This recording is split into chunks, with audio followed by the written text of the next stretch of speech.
stay calm and listen. Your husband is at the OB/GYN clinic where I work right now. I received a frantic phone call one day from my best friend who works at the hospital. I wondered what on earth my husband would be doing at the OB/GYN clinic. What do you mean? Is he there by himself? No, he came with a pregnant woman who is showing quite a bit. He doesn't have any sisters or pregnant relatives that I know of. I was suspicious. Could you be mistaking him for someone else? Maybe someone who just looks like my husband? It's definitely him. I remember his face from your wedding, right down to the position of his mole. I can't be wrong. Plus, I heard the pregnant woman calling out your husband's name. Hearing that, I told her with urgency in my voice, "All right, I'm on my way. Please watch until the end to see how this tumultuous situation unfolds. My name is Madeline, a 33-year-old working housewife. After graduating college, I got a job at a major online retailer. I'm still there, now as a team leader. It's busy, but a rewarding life. I met my husband Lance through a friend when I was 28. He worked at a small to medium-sized company. I was immediately drawn to his refreshing and kind demeanor, and we started dating. For context, he was earning around $1,400, while I made almost twice that. Even though I earned more, I was content as long as I was with him. So when he proposed, I happily accepted. We rented an apartment halfway between our workplaces and started our life together. He was great with household chores, and we enjoyed a happy newlywed life. He often said back then, "I'd love to have kids soon after we get married. I really like kids." Would you prefer a boy or girl? Either one. I'd raise a girl like a princess. And if it's a boy, I'd love to play baseball with him. Then we better start saving up. We were full of excitement for the future. About a year into our marriage, something wonderful happened. I discovered I was pregnant. "Lance, it looks like we are going to have a baby." "What? Really? Oh my gosh, Madeline!" He hugged me joyfully. I felt enveloped in happiness in his arms. We confirmed the baby's heartbeat, and he took great care of me during the tough times of morning sickness. He did most of the housework, and even went to different supermarkets to find food I craved. I always expressed my gratitude to him. "Thank you so much, honey. I really appreciate everything you do." "It's nothing, babe. You are carrying our child. This is the least I can do." I truly felt lucky to have married him. Then, tragically, at the 15-week checkup, the doctor delivered shocking news. "We can't find the baby's heartbeat." My baby had passed away inside me. When I told this to Lance, crying, he was devastated. "Lance, the baby's heartbeat isn't there." "What? Does that mean it's a miscarriage?" "Yes." In front of a speechless Lance, I broke down in tears. It was the hardest night of my life. Afterward, while I was recovering from the shock and undergoing procedures at the hospital, Lance handled all the paperwork. I couldn't get back on my feet for a while, and even took a few months off from work. I managed to do the household chores, but tears would often unexpectedly spill. Lance seemed unsure of how to help. "Madeline, let's have dinner together." "I don't want to." "But you need to eat for your health." "Just leave me alone." Looking back, I might have been at fault too. But I was in shock from losing our child and couldn't think straight. Time passed, and I gradually started to look forward again. "Lance, I'm sorry for everything. I'm okay now." I remember how relieved he looked when I told him that. It wasn't just my husband who supported me through this tough time. My best friend Bethany was also there for me. She has been my friend since high school and was working as a nurse in a nearby city, specifically in an OB/GYN clinic. She deeply sympathized with my situation and encouraged me. Don't blame yourself. These things unfortunately happen quite often. But many women have healthy babies after a miscarriage. Let's look forward again. Her words helped me find my way back, and I was deeply grateful to her. Life with Lance continued, but ever since the miscarriage, things were a bit awkward between us, and our conversations dwindled. About a year later, Lance started to get busier at work and was often away from home. He did overtime until past 10 p.m. on weekdays and worked on early Saturday or Sunday. The household chores increased, but I didn't say anything. I started to think it might be time to prepare for another baby. I began to improve my diet and take care of my body, but he didn't cooperate with my attempts to conceive. He became distant at night, turning his back to me and going to sleep. I started to feel resentful towards him. Then one day, I saw the spine of a book peeking out of Lance's open bag. The New Dad's Guide to Parenting and Baby's First Parent, the ultimate naming encyclopedia. I showed them to him when he woke up. My voice filled with excitement. Lance, you've been studying for a baby. He looked startled. What? You looked in my bag? It was open, and I just saw it. I'm so happy you've been thinking about it. Yeah, I've been thinking about it. He said that and quickly put the books back in his bag before leaving for work. I was relieved he still wanted a child. That's great. I need to keep up with my efforts, I said to myself. I became more positive and devoted myself more to household chores and self-improvement.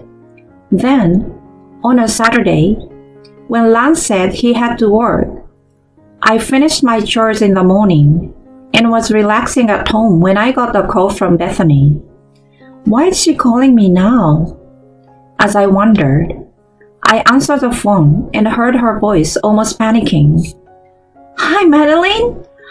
What's your husband up to? He's at work. Why? Stay calm and listen. Your husband is at the OB/GYN clinic where I work right now. What? Why on earth would Lance be at an OB/GYN clinic? I remembered she recently started working at the clinic near my neighborhood. What do you mean? Is he there by himself? No, he came with a pregnant woman who is showing quite a bit. He doesn't have any sisters or pregnant relatives that I know of. I was suspicious.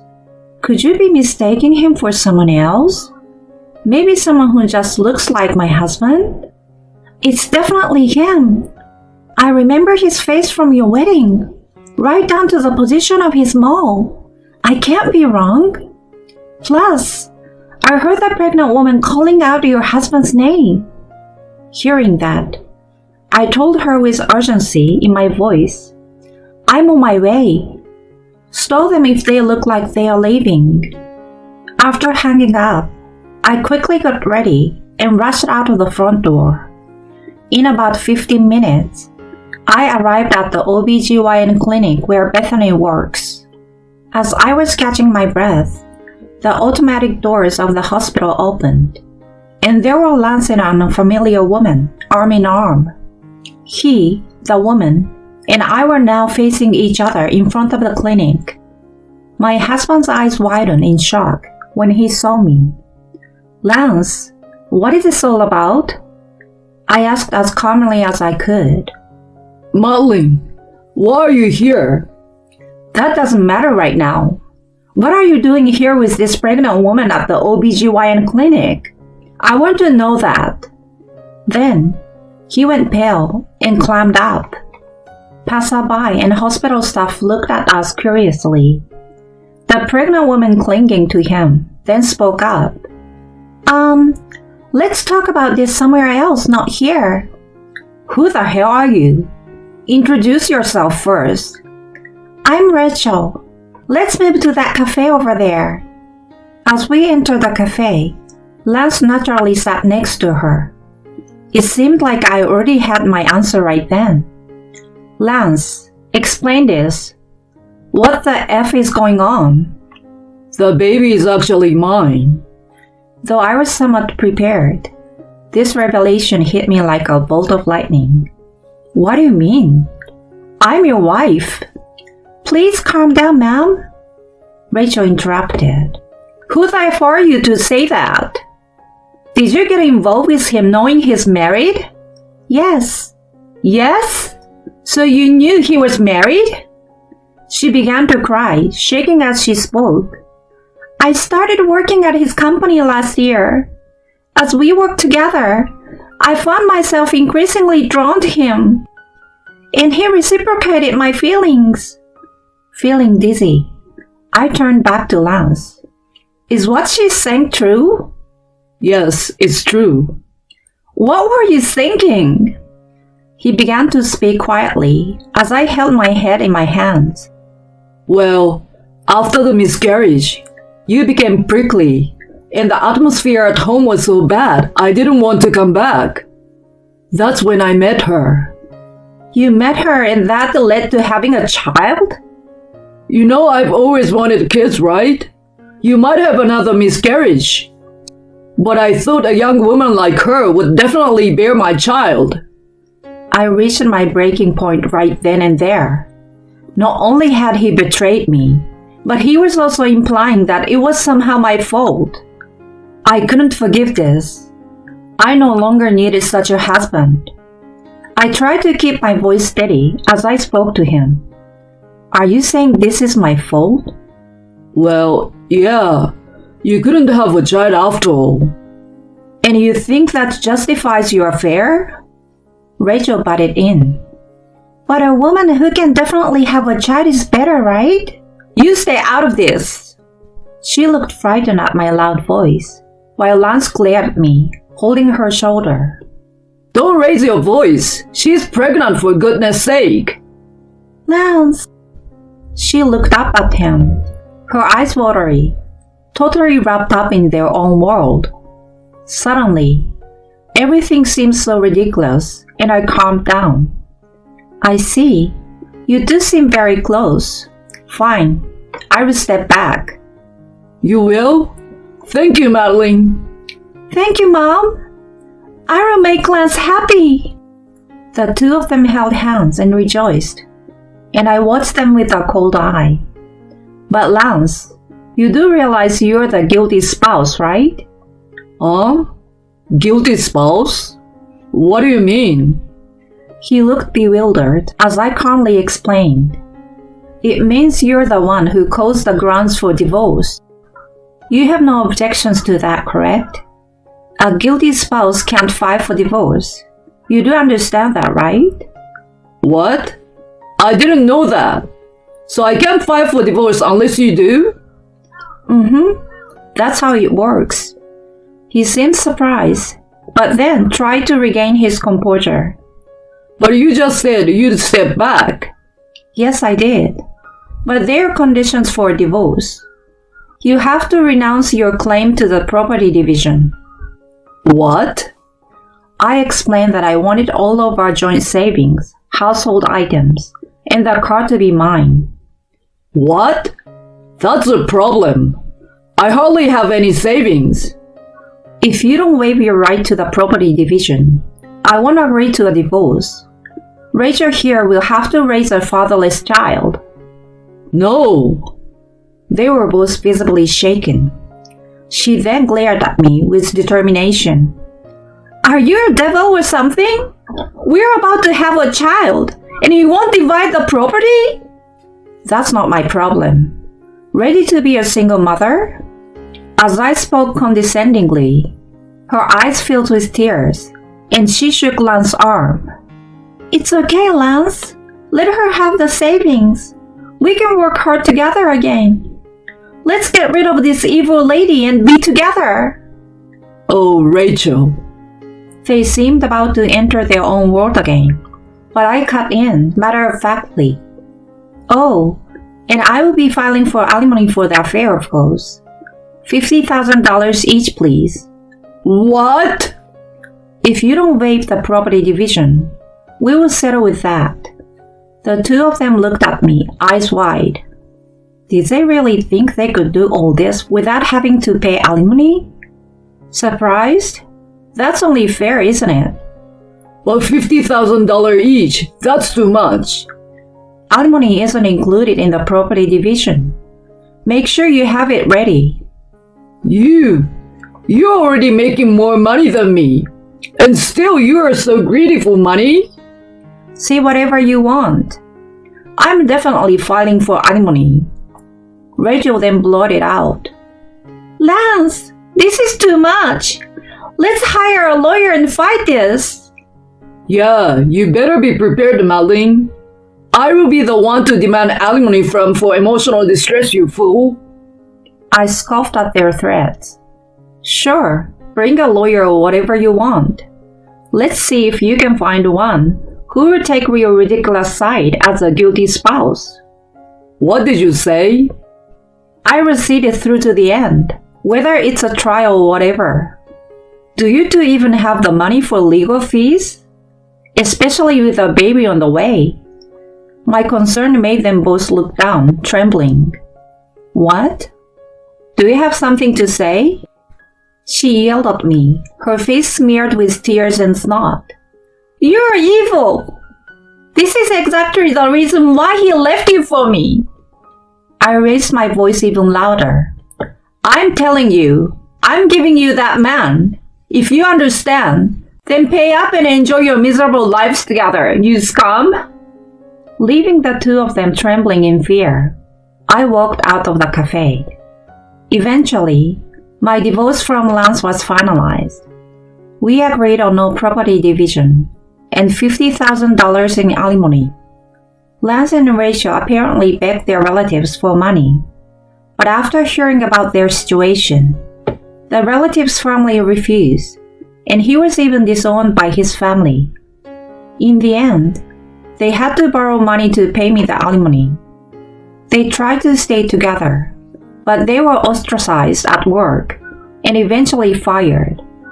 With a baby on the way, they both ended up jobless and in debt. Seeing their plight, Rachel's parents said they would raise a child until they could pay off their debts.